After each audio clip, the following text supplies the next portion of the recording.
Hi friends, வணக்கம். Welcome to Vani Cooking and Lifestyle. இன்னைக்கு நம்மளோட சேனல்ல அவல் பாயாசம் எப்படி செய்யறதுன்னு பார்க்க போறோங்க. இந்த பாயாசம் வந்து நம்ம 10 மினிட்ஸ்ல வந்து ரெடி பண்ணிடலாங்க. அதுவும் ரொம்ப ஈஸியா ரொம்ப டேஸ்டியா இருக்கக்கூடிய இந்த அவல் பாயாசத்தை எப்படி செய்யலாம்னு பார்க்கலாங்களா?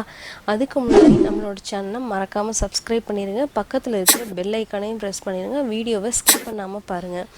இப்போ ஃபஸ்ட்டில் நம்ம வந்து இதுக்கு வெள்ளத்தில் தான் இன்றைக்கி நம்ம செய்ய போகிறோம். அதை வந்து நல்லா கரைச்சி வச்சுக்கலாம். அதுக்கு நம்ம வந்து இப்போது 1 கப் வெல்லத்தை வந்து ஒரு 1/4 டம்ளர் போல் தண்ணி சேர்த்து நல்லா நம்ம கரைச்சி விட்டுறலாங்க. அதை நம்ம எவ்வளோ அவல் எடுக்கமோ அந்தளவுக்கு நீங்கள் ஜாங்கிரி சேர்த்திங்கன்னா கரெக்டாக இருக்கும்.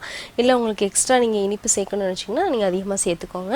இப்போ நான் வந்து அதே லெவலில் எடுத்திருக்கேன். கரைச்சி தனியாக ஃபில்டர் பண்ணி வச்சாச்சு. இப்போ ஒரு பேனில் நெய் சேர்த்துருக்கேங்க. நெய் நல்லா சூடாகட்டும். சூடானதும் அதில் குட்டி குட்டியாக கட் பண்ண நட்ஸு வந்து சேர்த்துருக்கேங்க. கேஷ்யூஸ் கொஞ்சம் சேர்த்துருக்கேன். சேர்த்து அதை நல்லா கோல்டன் ப்ரௌனுக்கு ஃப்ரை பண்ணி தனியாக வச்சுக்கலாம்.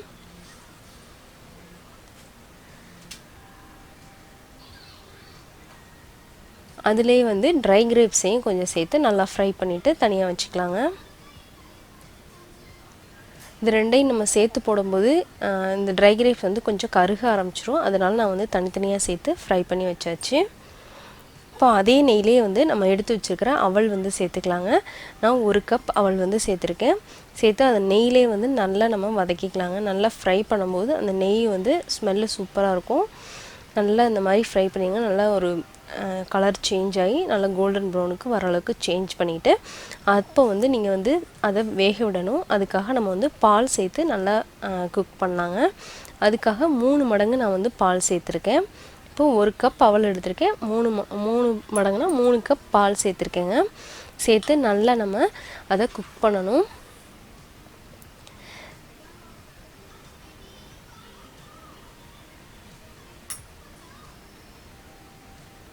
நல்லா இந்த மாதிரி சாஃப்டாகிற அளவுக்கு நல்லா நம்ம குக் பண்ணிடலாம்.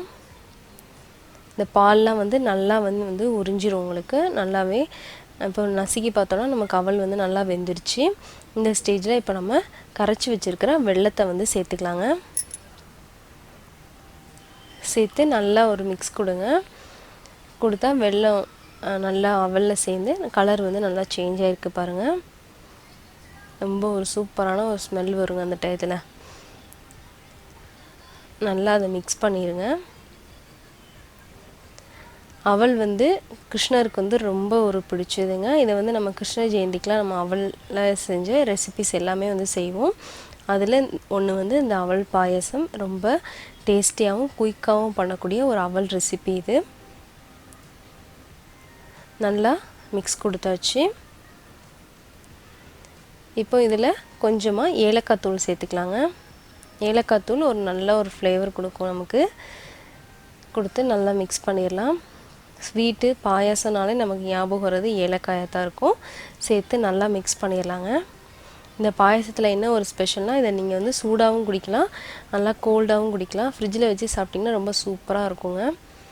இப்போ இதோடவே நம்ம ஃப்ரை பண்ணி வச்சுருக்கிற நட்ஸையும் வந்து சேர்த்தாச்சு.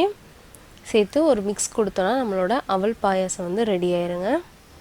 ரொம்ப சூப்பராக 10 மினிட்ஸில் ரெடி பண்ணக்கூடிய இந்த பாயசத்தை கண்டிப்பாக நீங்களும் ட்ரை பண்ணி பாருங்கள்.